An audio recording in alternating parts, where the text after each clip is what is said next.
Listo, chicos. ¿Ven pantalla?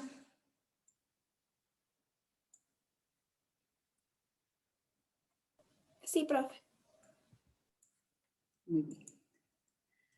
Ayer veíamos las consideraciones del jardín y tomábamos en cuenta que los jardines están dentro del campo del arte, ¿sí? Y lo que había que considerar, dándonos cuenta de que existían diferentes elementos que nos servían para tener composiciones artísticas en estos jardines.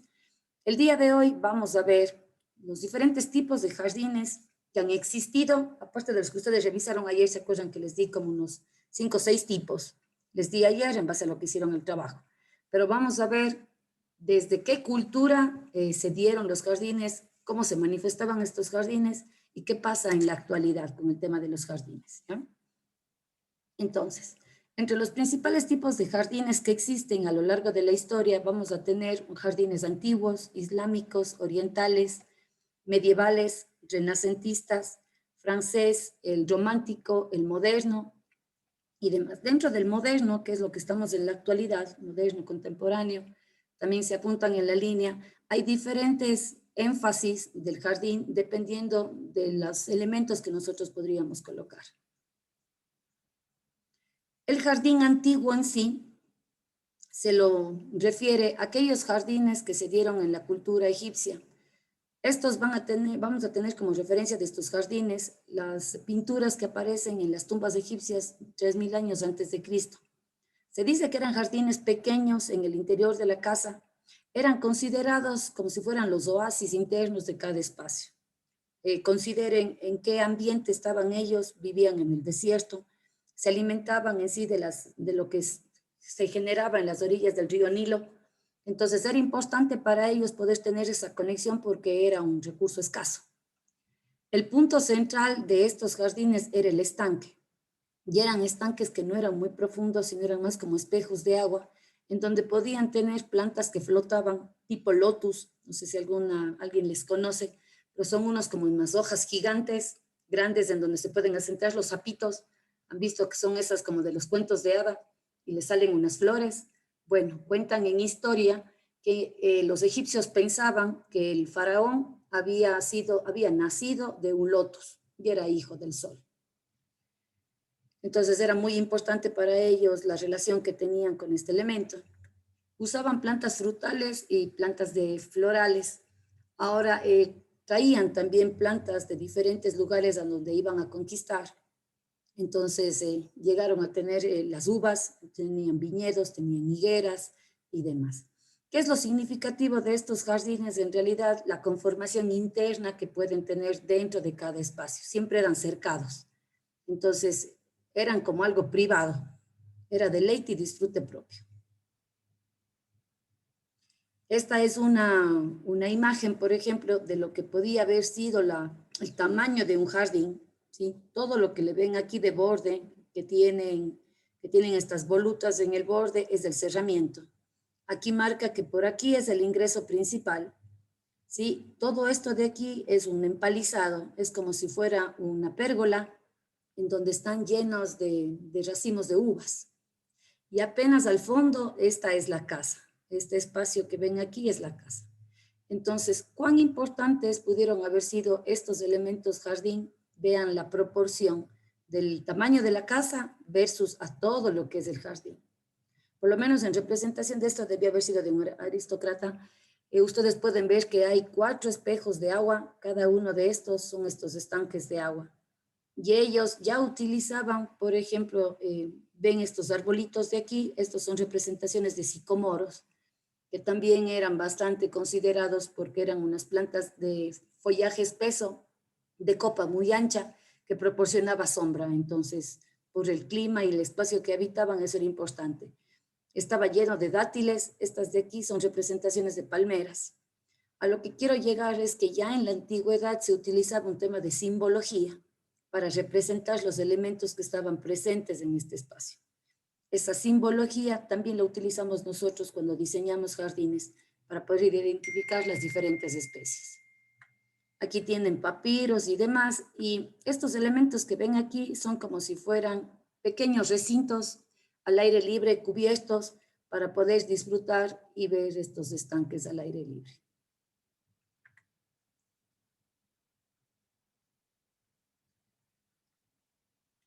Como les decía, representaba un vergel, un oasis en medio de esta tierra desértica. Se cultivaban desde plantas medicinales para las ceremonias religiosas, árboles frutales que traían de sus expediciones del Asia y demás. Esta es la vegetación que más o menos se utilizaba en este tipo de jardín. La planta que les muestro en la parte baja, ¿sí? Inferior derecha, es esta planta de lotus que les comentaba. Esta que se abre y se cierra, pero sobre todo llega a flotar. Eso es lo más significativo de esta planta. Este es el sicomoro, que es esta planta que les digo que es frondosa. Y estos son los dátiles, que son como una manera de unas palmeras, pero bueno, tienen otra conformación la hoja. El siguiente jardín antiguo es el jardín de los griegos.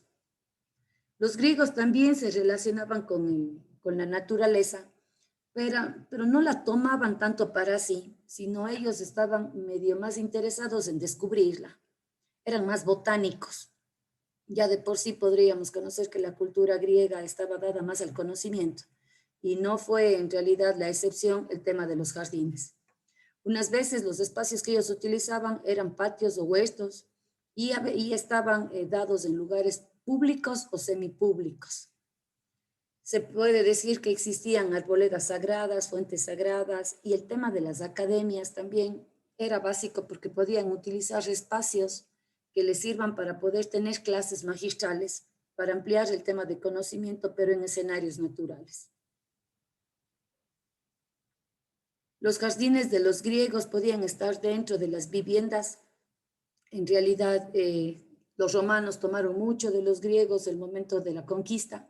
Entonces, hasta ahora se puede ver la estructura, les digo hasta ahora porque en realidad el imperio romano fue muy vasto, llegó a España, de España también se trasladó acá a América, y se pueden encontrar ciertas tipologías en las viviendas que van dejando estos patios posteriores o patios intermedios en las casas. Eso vemos incluso aquí en el centro histórico, pero data desde esta época, la verdad. Y esto pasaba en las casas de los griegos. Tenían los jardines interiores, sobre todo recogían ahí agua, y tenían un tema medio de sembrado de plantas medicinales y demás. Cultivaban hortalizas, no eran muchas las plantas ornamentales que utilizaban, pero ya empezaron a ver el tema de las rosas y de los cipreses. Aquí empiezan a darle ya cierto significado a la rosa y al ciprés. Ellos utilizan mucho un tema que se llaman cercados, que se llaman sixtus, que es como conformar diferentes coníferas pequeñas y poderles podar a manera de seto. Ya habían barreras vegetales que utilizaban los griegos. Y esto después se vuelve popular con los romanos. El siguiente jardín antiguo es el romano. Esta de aquí es el patio de una casa romana, pero es de una casa romana de alta clase social. Pueden ver, es bastante clásico el color blanco, el tema del mármol, el estriado de las columnas.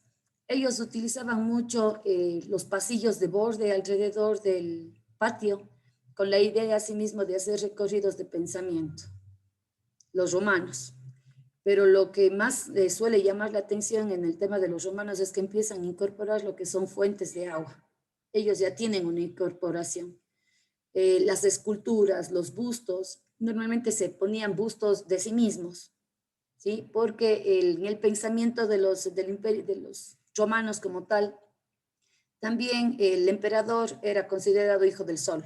Entonces el ego era bastante elevado. Además, como les decía hace un momento, consideren que llegó a ser el imperio más grande de la historia, conquistaron muchos pueblos, entonces eso de por sí les daba esa soberbia, ¿sí? Esa prepotencia sobre.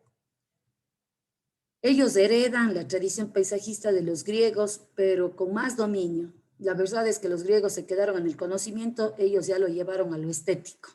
Entonces ya se pueden ver mejores resoluciones en cuanto a un tema de jardín.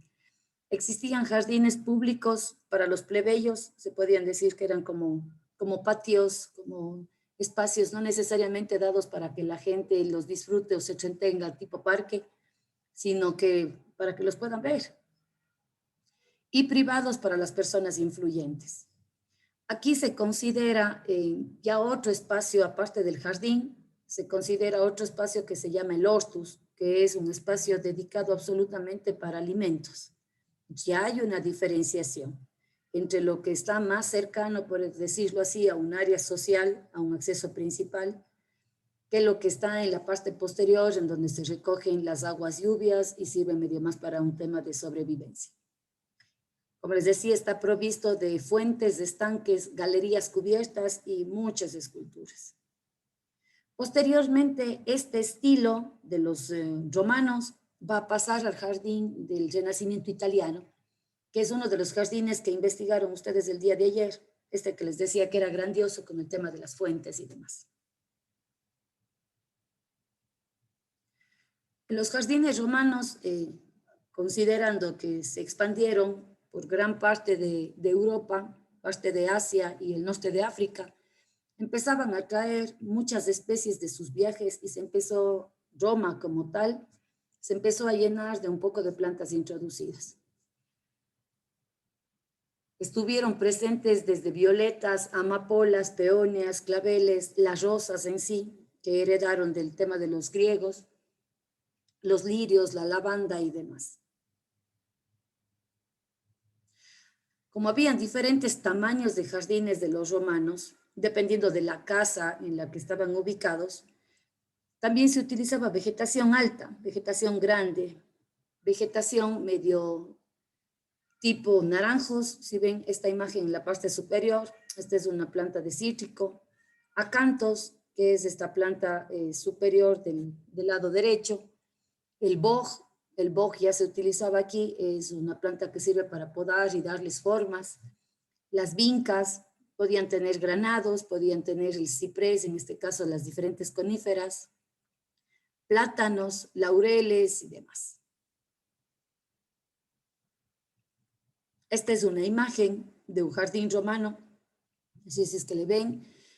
Este, por ejemplo, podría estar en el acceso más cercano hacia la calle, ¿sí? Es medio más formal este espacio de aquí. Ustedes pueden ver, no está dedicado absolutamente a poda o a consideraciones de aquí. Lo que prima son cada uno de los elementos que se han añadido a los espacios naturales. Las esculturas, este tema de fuentes de agua, ¿sí? Los recorridos, las galerías estas que tenemos de borde y el color. Aquí, por ejemplo, lo que más llama la atención es el tema del mármol. Es clásico, es puro. El siguiente jardín es el jardín islámico. Este ya observamos un poquito el día de ayer, ¿se acuerdan? No sé si alguno de ustedes le consideró para el trabajo. Es el jardín de los moros. Este se fundamenta sobre la tradición anterior. Cada vez que vamos a seguir añadiendo un jardín a otro, vamos a darnos cuenta que siempre se suma algo de una cultura anterior. Porque a la larga vivimos igual en un mismo mundo. Observan, toman prestado, lo adoptan y trascienden. Entonces, en este caso, se fundamenta en el jardín de los egipcios, de los griegos y de los romanos. Pero las expresiones que tienen, a pesar de que se pueden fundamentar, siempre son diferentes porque salen de una cultura y de un pensamiento diferente. Que es lo que hablábamos ayer al considerar que el jardín estaba en el contexto del arte.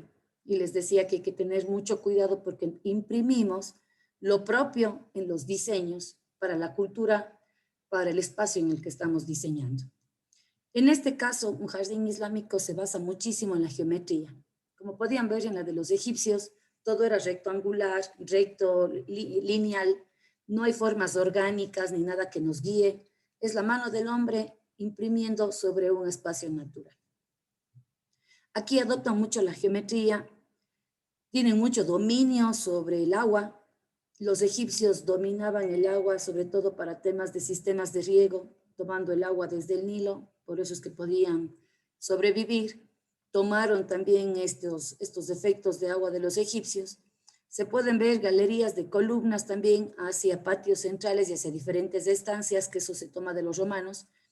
Ustedes pueden ver en esta pared posterior, van a encontrar diferentes arcos, ¿sí ven? Arcos de medio punto. El arco central incluso, que es el que enmarca todo a este canal de agua, se constituye un foco, es un foco, un punto focal, y pueden ver que esto de aquí se imprime hacia la parte de atrás. ¿Sí ven que hay como una ventana pequeñita acá al fondo? Esta es una sucesión de galerías, una sucesión de pasillos. En los romanos, la galería estaba dando la vuelta al espacio. En este caso se pueden ver galerías, pero galerías de recorridos lineales. Porque detrás de cada una de estas paredes, vean dónde está mi ratón, aquí en la pared de la izquierda, detrás de esta pared hay otro jardín. Entonces aquí hay una independencia de espacios. Detrás de esta pared blanca del lado derecho también hay otro espacio. Entonces, ¿se acuerdan? En la clase anterior les decía que los islámicos tendían más hacia ese tema de sentidos, de conectarse. Entonces, para eso, como que se ensimisman. Entonces, los espacios no necesariamente tienen que ser absolutamente abiertos, tienen que ser más contenidos. Aquí hay cobertura de los caminos con losas como los griegos. En ese caso, por ejemplo, vean los recorridos que se pueden hacer, el recubrimiento de piso de estos pasillos, que si a la larga le siguen ustedes al mi ratón, les va a llevar hacia la pared que conduce hacia un infinito, ¿sí? Que es justo esta ventanita que está en el fondo.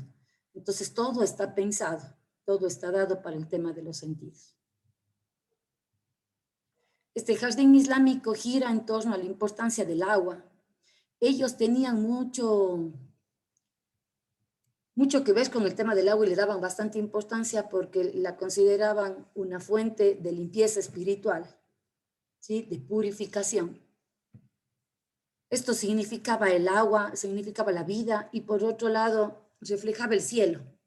Ayer les decía, ¿se acuerdan que esta agua refleja el cielo, pero el rato que se refleja es como si se conectara a un infinito porque no tiene fondo? El cielo no tiene fondo. Y el reflejo del cielo sobre el agua proyecta lo mismo.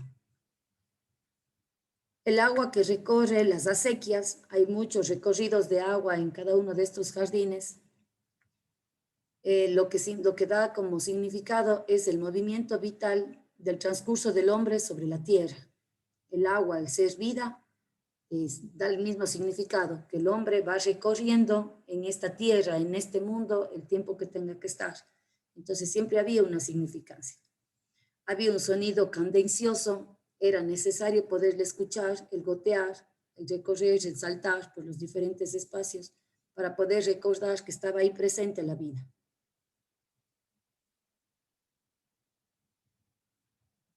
La luz también es muy importante en estos jardines. Una de las cosas que a mí me llama más la atención siempre es la conducción visual que pueden existir en estos jardines. Si ustedes ven, por ejemplo, esta pared, la pared de la izquierda, la pared de la derecha, al ser paralelas a los senderos que me conducen hacia un pórtico central, siempre me indican una dirección, pero hacia dónde apuntan, porque es como si fueran una flecha, ¿sí ven? Es una flecha que apunta hacia algo. Y si regresamos a la imagen anterior, ¿a qué me refleja? Yo tengo un interior, ya lo que es la vivienda como tal, pero al fondo no se cierra, al fondo se abre en una ventana pequeñita que solo me lleva a un infinito. ¿Sí? Entonces, esto es una cosa medio más espiritual, es medio más de sentidos. La forma en sí es geométrica, el empleo, por ejemplo, de estos maceteros, maceteros sobre todo trabajaban mucho con el tema de arcilla, aquí en estos jardines que están en el Alhambra, que son en Granada, y se puede indicar que siempre hay una fuente y demás, pero es central, porque esos son los puntos focales, es lo que conduce la atención de las personas que los recorren. El patio presenta estructuras divididas en 4 partes, caminos en cruz, siempre van a existir esos cruces. Aquí van a encontrar uno de los cruces, vean en dónde está mi ratón. Se cruza, así que no necesariamente esto se ve como si fuera continuo, pero yo puedo recorrer. Cuando yo atravieso, por ejemplo, este paso de aquí, me lleva hacia un pórtico, si ven que aquí hay una puerta, de este lado yo traspaso este muro y me conecto al siguiente espacio. Y lo mismo pasa de este lado de acá. Entonces están interconectados con estos senderos que se cruzan en cruz. Eso no sé si es que les recuerda un poco cuando al tema de parques. Bueno, nuestros parques fueron remodelados, restaurados hace algunos años, pero los parques antiguos venían así, ¿sí? Siempre con compartimentos y con cruces para decir hacia dónde quieres dirigirte. No era un camino único. El tema de los colores presentes, pero medio más en azulejos, es lo que le puede dar vida. A la vegetación se le deja hacer, hay una que otra que sí se le permite ser podada, pero más solo para poderle conformar al espacio. Hay un contraste entre la luz y la sombra. Eso es importante porque el momento en que se coloca la sombra con el tema de luz, se provoca volumen, porque si no todo se volvería plano. Esto constituye un oasis de paz para el hombre, se siente más protegido y seguro, y se le da mucha importancia a las plantas que motivan los sentidos. El tema de las lavandas, de plantas aromáticas, propios del lugar en donde se puedan instalar. Entonces, si es que queremos trabajar con sentidos, si es que queremos que de verdad la gente se motive, podríamos poner nuestros ojos en diferentes elementos que utiliza un jardín islámico para poderle traer y poner en nuestras creaciones. El siguiente es este jardín oriental, que les comentaba ayer, nunca pasa de moda. El jardín oriental hay de diferentes, les digo, de diferentes líneas. Ayer hablábamos, comentaba del jardín del té, del jardín zen, pero una cosa es un jardín japonés, otra cosa es un jardín chino. Entonces, para poder llegar a entender un poco más, de verdad esto nos toca leer y considerar más el pensamiento de la civilización que generó los diferentes jardines. Básico como una generalidad, el punto central alrededor del cual se construye la vivienda es un jardín oriental. Muchas veces se da más importancia al jardín que a las viviendas. Las viviendas terminan siendo bastante humildes en su conformación versus lo que puede pasar en el exterior. El vínculo que se tiene con la naturaleza es diferente. La idea es crear esa sensación de un espacio natural equilibrado para poder tener una reflexión personal. Es un jardín que está más vinculado al tema espiritual, un jardín oriental. Es sencillo, debe ser sencillo, pero de aspecto natural. Aquí no hay nada sobrecargado. Los elementos tienen que ser escogidos con pinzas. Es bastante sobrio. Se elaboran estanques, montículos, cascadas, roquedos, se les pueden poner puentes y siempre están presentes árboles de diferente escala. Me parece que esta es una imagen que uno puede ver y decir, sí, es un jardín oriental, es un jardín chino, puede ser japonés. Este es un poco más chino, la verdad, por la forma que tienen los puentes. El tema de la cromática en sí, el hecho de poder tener diferentes volumetrías, por ejemplo, con las plantas, si ven estas plantas son podadas, para que estén así estos ficus es porque se les fue haciendo a través de una técnica de topiaria diferentes formas en su follaje. La presencia del agua es sumamente importante, pero ellos le dan un valor religioso y simbólico. La creación de un estanque frecuentemente en medio de una isla debe tener una construcción de madera para que incremente el interés. Entonces, para hacer un estanque, una cosa grande, tener una isla al medio, un puente que me conecte hacia esa isla, y esta isla debe tener un elemento como una casita, como algún elemento pequeño en donde se pueda generar el tema de la ceremonia del té, un refugio, porque eso es lo que hacen, ¿sí? Generar estos paisajes soñados. Los jardines pequeños utilizaban puentes como punto de interés sobre el agua. Cuando se les pinta de colores, ¿sí? Llama mucho la atención. Así, no sé si es que les han observado los puentes, sobre todo les pintan de colores, porque en la cultura china tenían esa apreciación del uso del color. Casi siempre cambiaban y les podían poner en tonalidades sólidas, súper fuertes, pues la idea asimismo de poder mostrar que eso es obra del hombre, porque la naturaleza con ese verdor y demás era la que dominaba los paisajes chinos.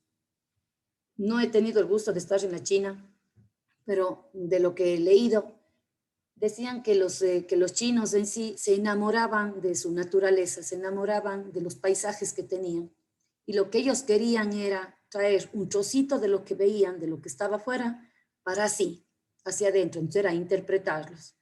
se les daba mucha importancia, ya hablando desde el lado filosófico, tiene mucho que ver con el tema del budismo, del sintoísmo, del taoísmo. El taoísmo es el que se fundamenta más en el Japón, pero es esa concepción de que todo tiene un espíritu, las rocas, las plantas, los animales, todo está vivo. Y los seres humanos, lógicamente, están en una de las líneas superiores de este tema de vida, pero más allá el respeto es el mismo porque todo tiene un mismo espíritu. Entonces hay que hilar un poquito más fino para poder llegar a concebir un jardín oriental como se debe, sobre todo para poder transmitir.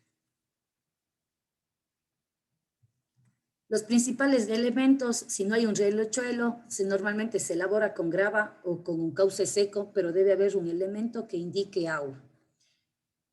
Las cascadas vienen del origen de los estanques, es el nacimiento, se debe ver el nacimiento de la cascada rodeado de plantas. Deben hacerse una cascada de tal forma de que se pueda ver que eso estuvo siempre ahí. Como pasaba con el jardín inglés, por ejemplo, que les comentaba ayer, como que el hombre esconde su mano y dice, no, eso es natural. Entonces, imagínense cuán prolijos tenemos que ser para poder trabajar de tal forma que esta cascada se vea que fue hecha por la naturaleza, sino la naturaleza tan perfecta. Entonces, por eso les decía que hay que ser muy sutiles con esto. No tiene un carácter cerrado y si se lo cierra se emplean componentes vegetales. Ellos no necesariamente están como los egipcios cercados absolutamente, pero sí podemos encontrar empalizadas, por ejemplo, es lo que se llama, ven en la parte de abajo, en la fotografía de la parte baja, van a encontrar este cerramiento como de cañas o de dudas, de carrizos, que es solo para poder definir una vista importante hacia este jardín. Entonces, esto se hace ahora en la actualidad, ¿sí? O cuando los espacios se les quería acercar, pero medio más para que nos divague la mente y se le pueda quedar el pensamiento en este espacio y sea más prolija la meditación, porque estos jardines son para recorrerlos, disfrutarlos y meditarlos. En la fotografía de arriba nomás les quiero mostrar, si ven que aquí hay como estos elementos de piedra, estas son linternas. Y son esas linternas que igual se les empleaba para poder conducir hacia las ceremonias del té, estas linternas de piedra. Entonces, también son elementos significativos del momento en que vamos a generar un jardín oriental. El uso de las piedras, por ejemplo, que contengan agua, o las lajas de piedra, si ven en la fotografía de abajo, estas huellas de piedra que están sumidas en esta gravilla. Esta gravilla, ¿qué es lo que está interpretando Fátima Hernández? ¿Qué interpreta?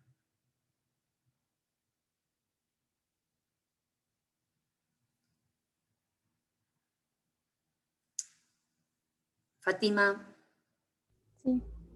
¿Qué interpreta esa gravilla? No sabría decirle. Les acabé de decir. ¿Quién sabe qué interpreta esa gravilla?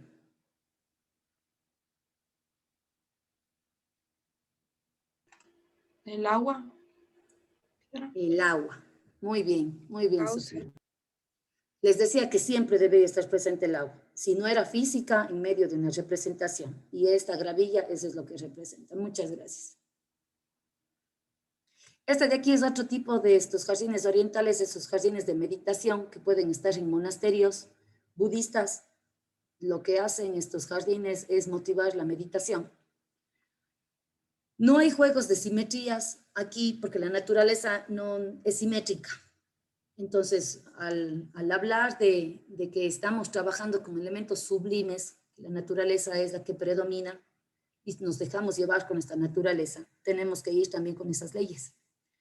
No hay exuberancia en los adornos, es bastante sencilla, bastante simple.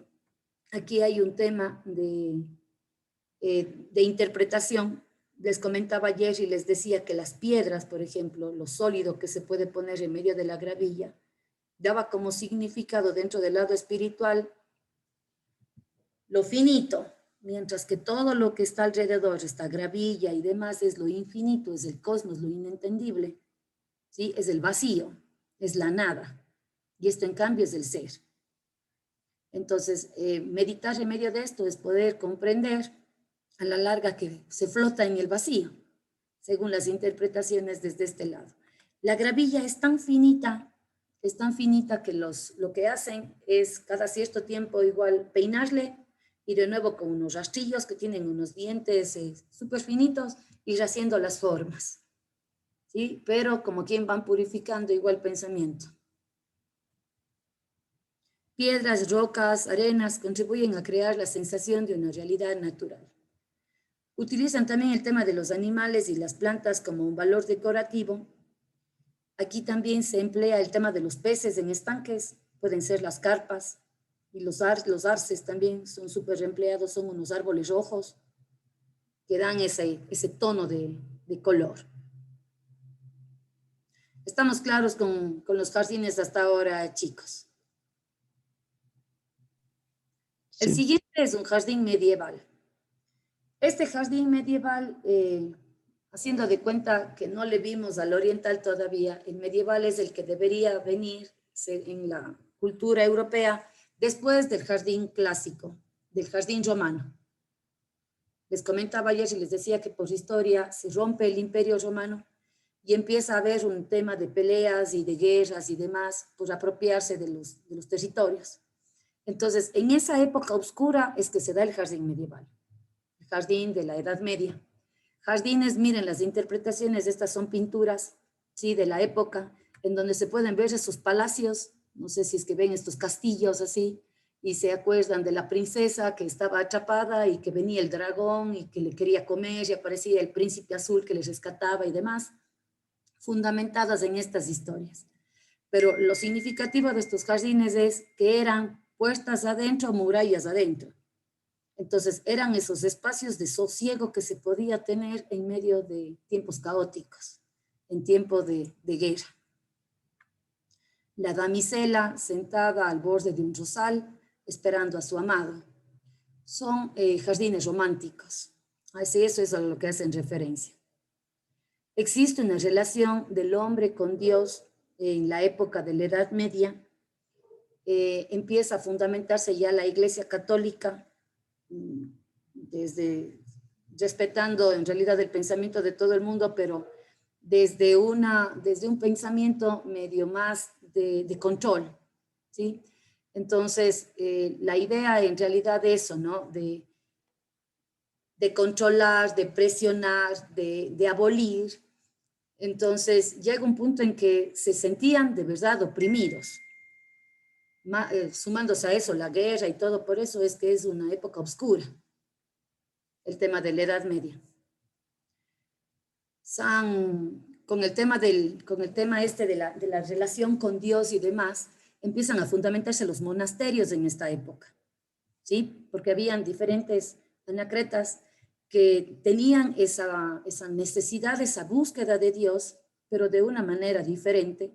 Se sumaban, se unían entre ellos y se iban a lugares remotos para poder tener sus monasterios y vivir como en unas ciudades pequeñitas entregadas solo a la búsqueda de Dios. Ahí es que viene también una de las tipologías, por ejemplo, de jardín, que tiene que ver mucho con el tema de claustros, que después se toma y se imprime en las primeras universidades que existen. ¿Qué pasa en estos jardines que están en los monasterios? Son plantas cuadradas, ¿sí? Cuadrangulares que tienen subdivisiones, no sé si vean esta de la imagen de aquí.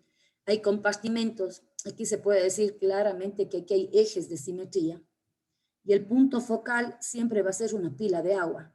Agua. ¿Sí ven? Todos casi los jardines que les he mencionado tienen que ver con el agua, ¿sí? Considerando que el agua es vida. Tenemos el agua y tenemos como unas bancas que rodean. Si ustedes ven esto, díganme si no les puede recordar al compartimento de un parque. De un parque que puede haber estado en el Parque Calderón, en el parque de una ciudad pequeña latinoamericana, ¿sí? Entonces, como para que empiecen a hacer vínculo de historia presente en las realidades. El centro viene este tema del pozo. Aquí ya se genera un tema de laberinto. El laberinto se genera en el jardín medieval, como un símbolo de la búsqueda de la pureza y de la verdad. Esos lugares ya con setos y demás intrínsecos en donde la gente se pierde y se busca, pero tenían un significado, no era un juego. Estaban buscando liberarse, purificarse, buscaban la verdad. El tema espiritual estaba bastante arraigado en la época medieval. Por ejemplo, este es un patio de un monasterio, de una orden ya religiosa, y pueden encontrar aquí unas referencias que tienen que ver también con los romanos, por ejemplo, que es todo el tema de las galerías. Si ven, aquí hay de borde, a través de todas estas columnas con estos arcos góticos, aquí hay galerías en los 4 lados. Pero esto, por ejemplo, en este caso, servía para que las personas del monasterio puedan recorrer, orar y meditar. Entonces, esta planta es la que después se lleva a Cambridge, a Oxford, siendo las primeras universidades, con esa idea, con ese pensamiento, que es un espacio que lo que hace es ensimismarte en el conocimiento. Aquí no tienes nada que observar más que un centro. Tu mente no tiene a dónde divagar. Entonces, fomenta el tema de la concentración. Aquí ya pueden ver, este de aquí es un espacio mucho más formal. Aquí ya no hay siembra de plantas ni demás para poder ser cultivadas, sino más es solo un tema medio más geométrico de una planta, puede ser de un boj, una planta muy pequeñita que sirve como para poda, con un tema de llano, la gravilla, la textura también es importante porque eso también resalta los sentidos. ¿Estamos claros hasta ahí, chicos? Después de esta época oscura de la Edad Media, llegamos al Renacimiento. Y el Renacimiento, sobre todo con su mayor apogeo, se da en el Renacimiento italiano, que es de esos jardines que mencionábamos el día de ayer y que ustedes les buscaron. Estos jardines renacentistas surgen de esa contraposición con la Edad Media, en donde todo era medio más controlado, oscuro, y todo era culpa y todo era malo. En cambio aquí se rebelan y ponen sus ojos en lo que pasó antes, en lo clásico, en lo romano. Por eso es que incluso de nuevo regresan con el tema de tener esculturas y demás en los espacios, bueno, que nosotros nos conciernen, que son los temas de jardines, con fuentes de agua súper grandes y demás. ¿Se acuerdan que yo les decía que los romanos tomaron de los griegos, pero que se fueron un poquito más allá en jardines, incrementaron el tema de fuentes de agua? Bueno, aquí en el Renacimiento es una cosa de locos porque ya hicieron cosas a escala. Entonces aquí de nuevo el pensamiento del hombre era, soy el rey del mundo. Entonces vuelve a empoderarse, ¿sí? A la mala y le empieza a tomar a la naturaleza y demás, le toma para sí y empieza ya a irle podando, controlando, manipulándole y demás. Entonces aquí se puede ver que hay una forma continua con la simetría y la geometría. En este caso, las casas ya no viven hacia adentro. En este caso, de verdad, se hacían pórticos, se hacían puertas que se abran para poder salir a vestíbulos que te conecten a los jardines. Entonces aquí ya empieza una relación interior-exterior. El jardín es una prolongación de la casa, ¿sí? Entonces aquí ya empieza este cambio que es lo que podemos ver hasta ahora. Un jardín italiano nace en el siglo XV como respuesta a las grandes villas y palacios que imitan las antiguas construcciones romanas. Hacia ese lado es a donde apunta. Este es un jardín renacentista de la Toscana. Aquí se vincula ya no solo con la casa, si le pueden ver, se vincula la casa, se vincula el jardín, pero ya se vincula incluso con todo el paisaje que le rodea. Entonces aquí ya hay una conexión visual que trasciende. Se conforma a través de avenidas, por decir así, estos senderos que me conducen, que me dirigen interior-exterior, se utilizan parterres, hay mucho juego de escaleras, porque construían normalmente las casas, las edificaciones en las partes altas de las colinas, para poder tener diferentes juegos de gradas y desde lo más alto de la colina, abrir las puertas a su casa, salir al vestíbulo y ver todo el jardín y todo el espacio que tenían, con los diferentes senderos, fuentes de agua y demás. el bog, el mixto y los arbustos en sí, el ciprés, que son estas plantas más coníferas, estas altas de acá, no sé si alguno de ustedes les conozcan, ya vamos a irles conociendo, eran básicos sobre todo para el Renacimiento italiano, estaban llenos de coníferas. El siguiente jardín es un jardín barroco. Si ustedes han conocido ya, no sé si es que hablaron ya desde el lado de la estética sobre la época barroca, van a ver que es una época de opulencia. Y aquí, en cambio, lo que prima es el adorno. Aquí como que se les va un poquito la mano porque todo es como si fueran tejidos, como si fueran punto cruz, por decirles así. Son esos bordados también en los jardines. Miren esto. Yo no sé si a ratos les puede dar la sensación de que fueran trocitos de plastilina o de oasis. ¿Sí saben qué es el oasis? Bueno, para los que no sepan, esa esponjita verde que se utilizan para hacer arreglos florales, sirven para maquetas. Entonces, sí o no, que es como si fuera un oasis y con una cuchilla se le fue así definiendo cada una de las formas y demás, porque aquí no encuentran una hojita fuera de su puesto. Entonces, si en el anterior había un tema de manipulación, imagínense lo que pasa con esto. Entonces, esto se vuelve ya artístico. A las líneas rectas, aquí ya empieza a incrementarse el tema este de lo orgánico, de lo sinuoso. El conjunto de cascadas, fuentes y esculturas se hace mayor. Aquí de verdad había que sumarle cosas, no que restarle. Eso es lo que hace un barroco. Miren este jardín barroco. Son obras de arte, pero más en el tema de mantenimiento. Porque de verdad, mantener esto debe ser bastante costoso. El tema del podado, del bruñido y demás. Las fuentes de agua, la conducción que podemos tener por estos ejes visuales. Espérenme solo un segundito.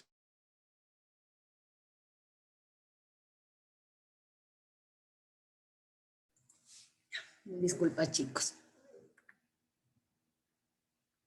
Estos jardines de aquí, en un jardín barroco, por ejemplo, sí puede ser mencionado como dentro de la línea de un jardín francés, ¿sí? Que tiende a tener grandes explanadas, pero son gigantescos, y van a tener siempre hileras de vegetación. Ven estos árboles de coste de aquí, que definen, que lo limitan, pero ya no son cosas chiquitas, son bastante grandes y tienen una siguiente línea de composición. Vean que esta avenida que está aquí nos conduce hasta acá al fondo y aquí hay una gran fuente de agua.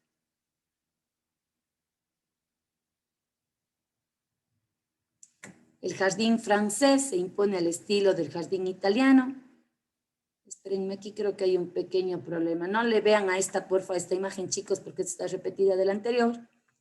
Pero un jardín francés, les voy a dar medio las condiciones, está introducido por Lenôtre. Si le pueden buscar a Lenôtre, es el padre de la jardinería. Es un jardinero del rey Luis XIV. Llegó a su máxima expresión a través de los jardines de Versalles, de Chantilly, de Valois-le-Vicomte. Esto, por ejemplo, es parte de un jardín, parte de este jardín francés. En el jardín francés lo que hace es ampliar todo. Toda la escala se vuelve impresionante, increíble.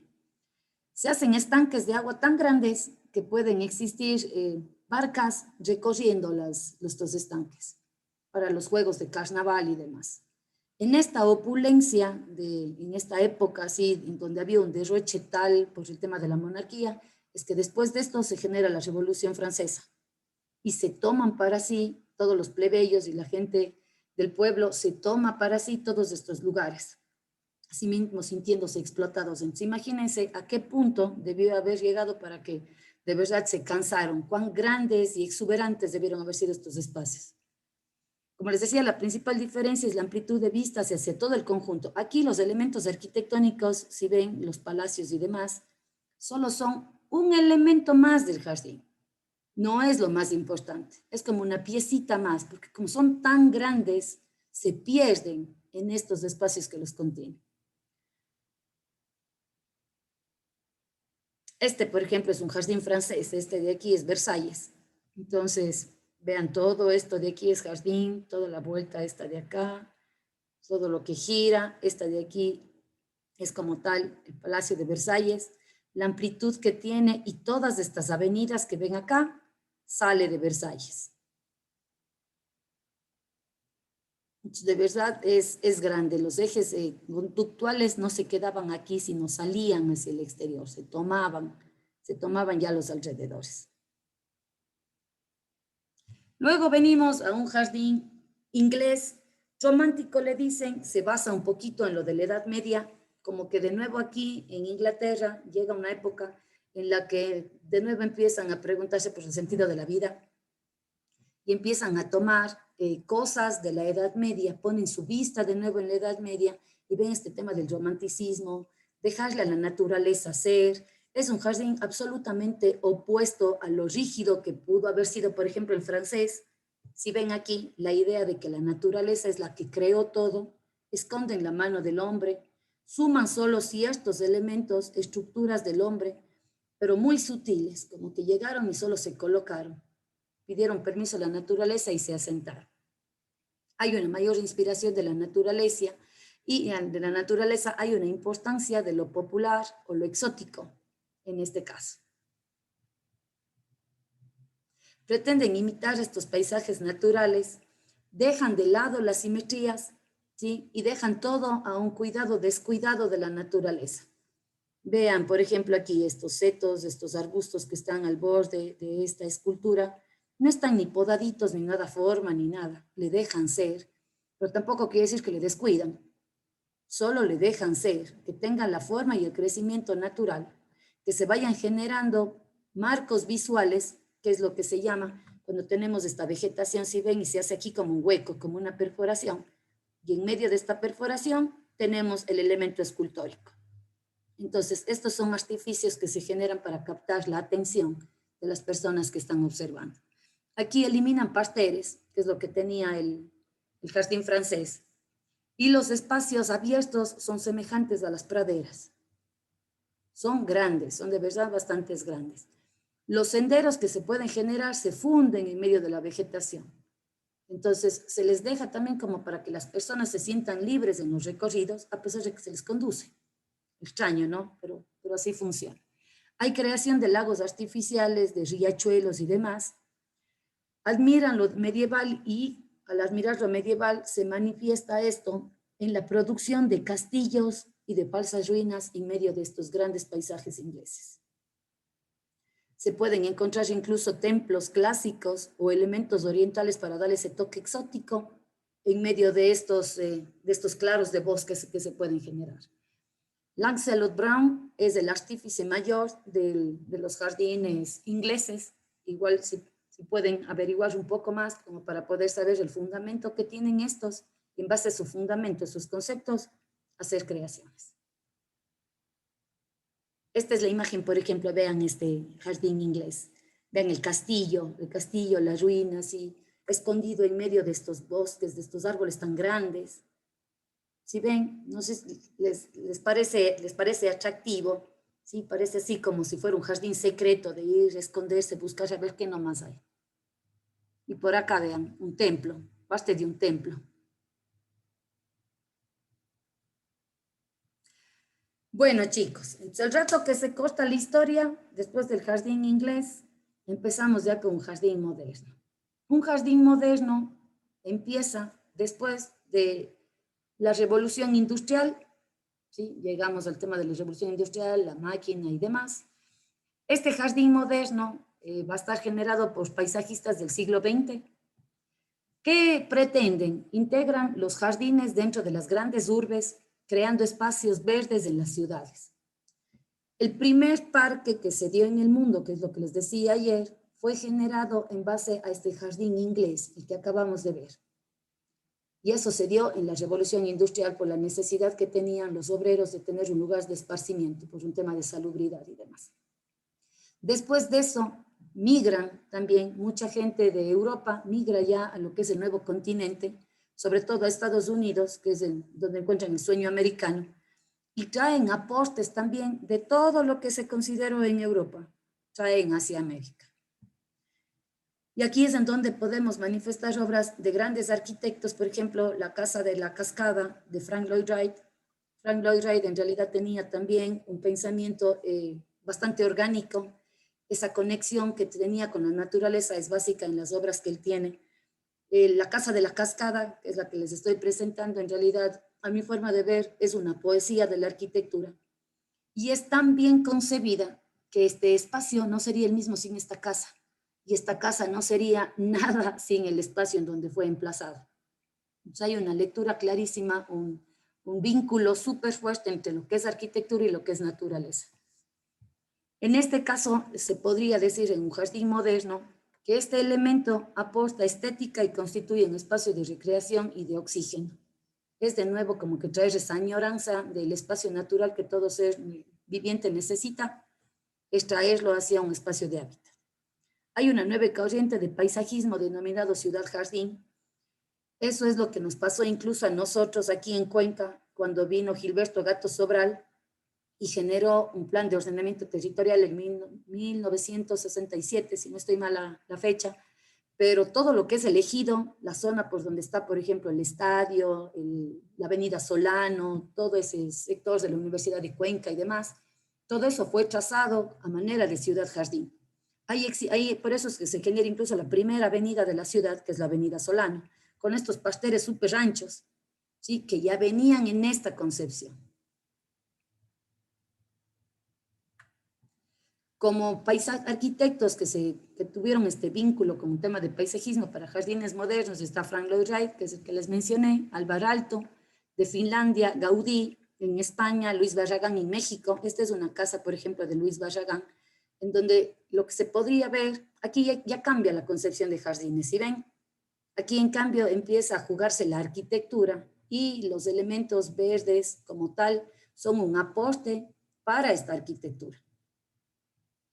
Los elementos naturales determinan la arquitectura. El paisaje es sobresaliente en los jardines públicos a gran escala. Aquí se habla ya de una conexión también con el exterior, con un contexto en el que se emplazan las obras. Este es un alzado, por ejemplo, alzados de una planta de un jardín moderno.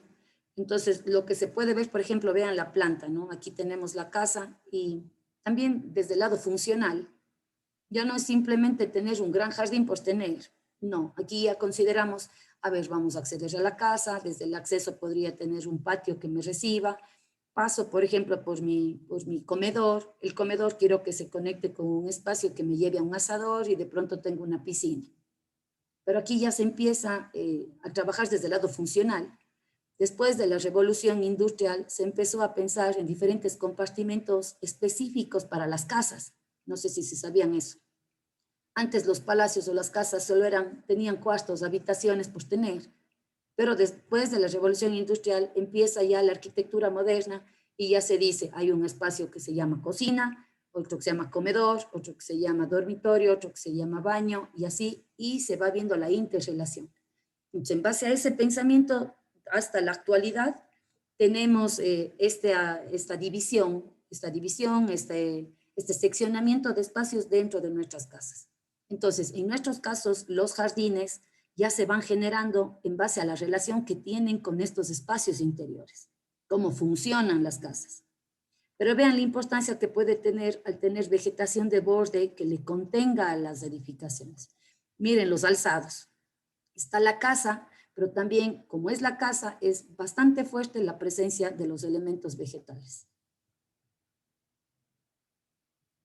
Lo que pasa, por ejemplo, con Gaudí, que trabaja ya con un tema medio más de jardines públicos y demás, el hecho de observar los elementos de la naturaleza, estudiarlos, pero tan minuciosamente y trasladarlos a su forma física, estética y estructural a elementos arquitectónicos de gran escala.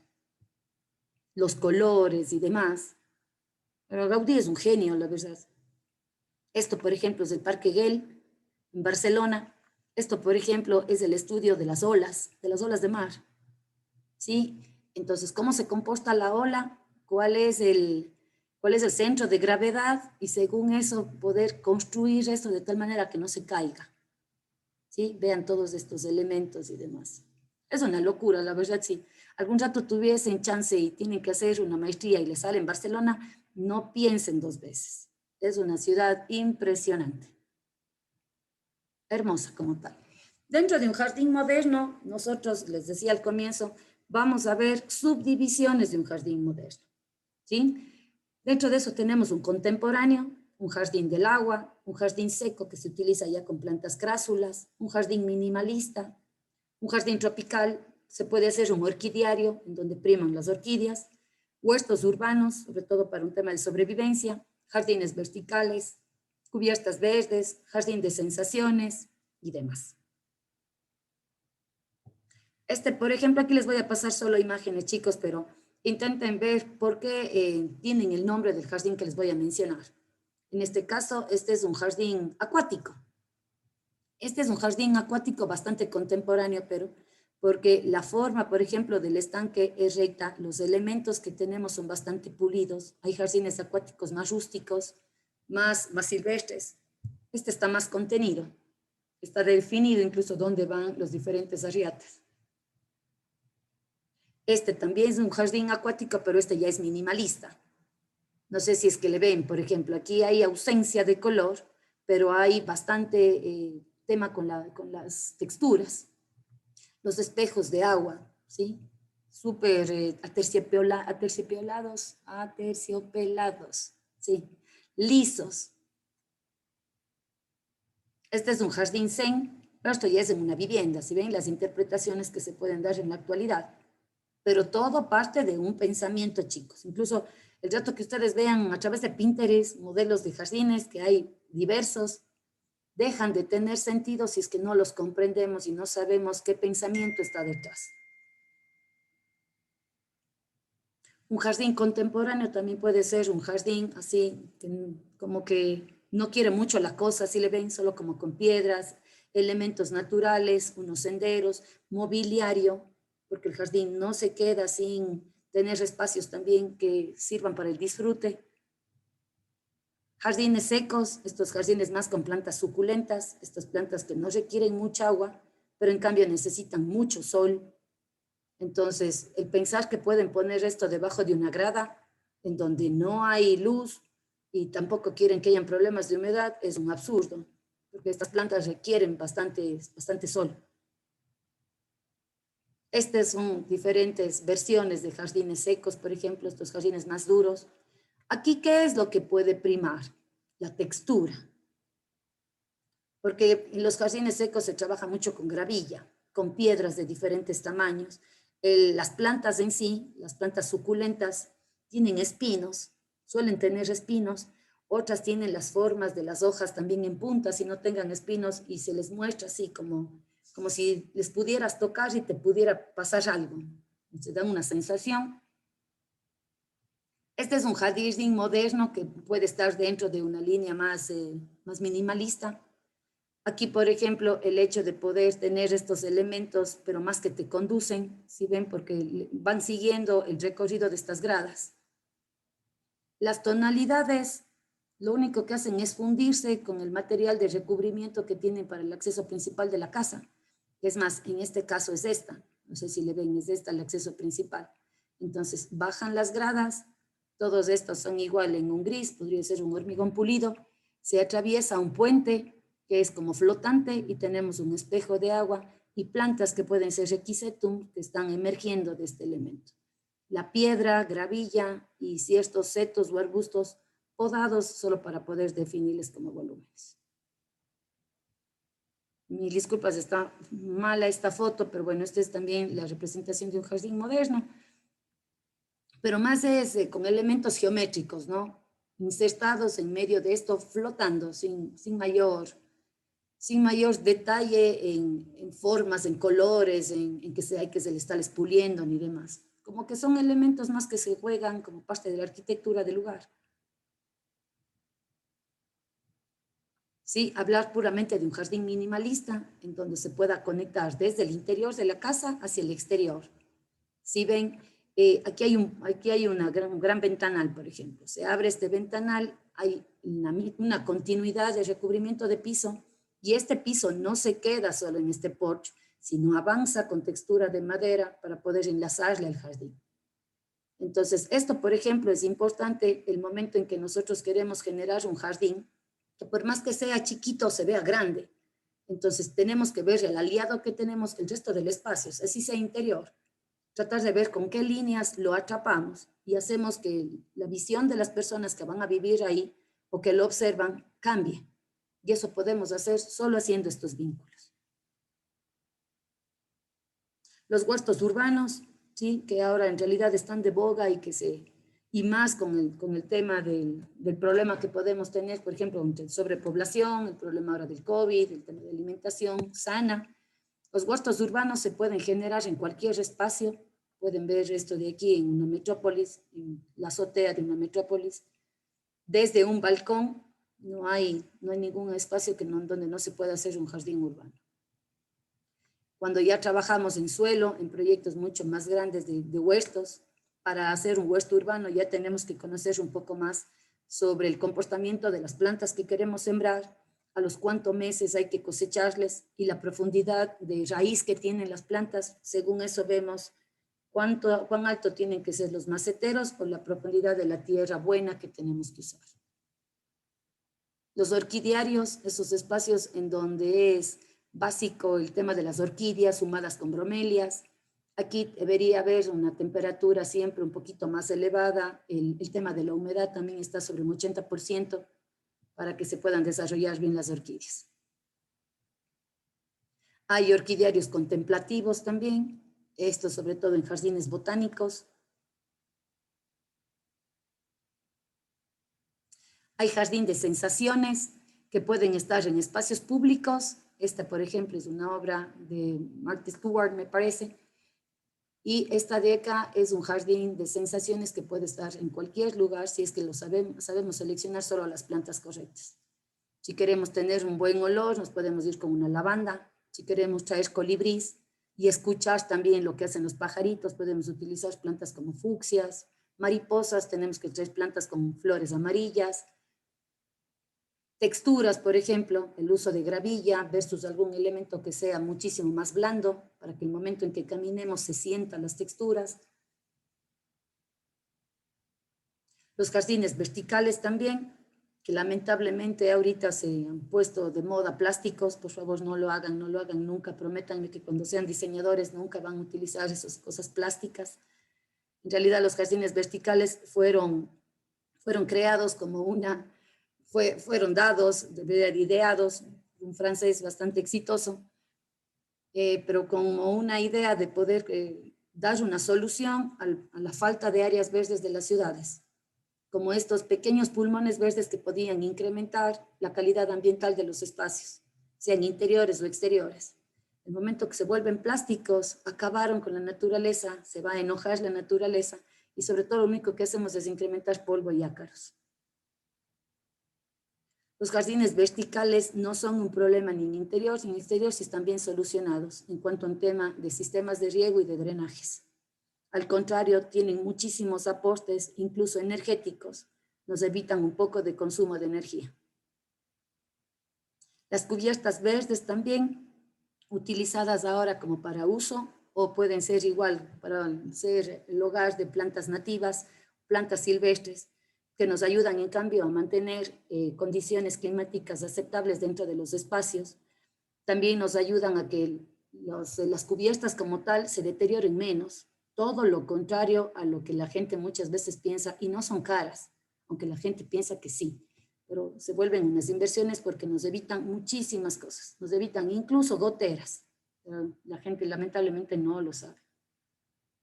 Las cubiertas verdes tranquilamente se utilizan con plantas rústicas, plantas que casi que vivan solas, no hay que darles ni siquiera mayor mantenimiento, pero por adentro la casa se vuelve muchísimo más acogedora, porque además en cuanto a un tema de climatización es más hermética.